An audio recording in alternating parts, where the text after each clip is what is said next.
MLC కవితతో మాజీ మంత్రి హరీష్ రావు భేటీ అయ్యారు. ఢిల్లీ పర్యటనకు వచ్చిన హరీష్ రావు తిహార్ జైల్లో రిమాండ్ ఖైదీగా ఉన్న కవితతో ములాఖాత్ అయ్యారు. లిక్కర్ స్కామ్ కేసులో కవితను ఈడీ అధికారులు అరెస్ట్ చేసిన తర్వాత తిహార్ జైల్లో రిమాండ్ ఖైదీగా ఉన్నారు. ధైర్యంగా ఉండమని కవితతో చెప్పిన హరీష్ రావు త్వరలోనే అన్ని విషయాలు చక్కబడతాయని సూచించారు.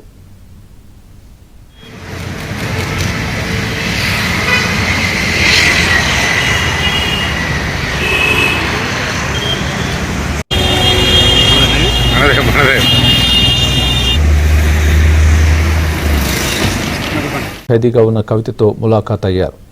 లిక్కర్ స్కామ్ కేసులో కవితను ఈడీ అధికారులు అరెస్ట్ చేసిన తర్వాత తిహార్ జైల్లో రిమాండ్ ఖైదీగా ఉన్నారు. ధైర్యంగా ఉండమని కవితతో చెప్పిన హరీష్ రావు త్వరలోనే అన్ని విషయాలు చక్కబడతాయని సూచించారు.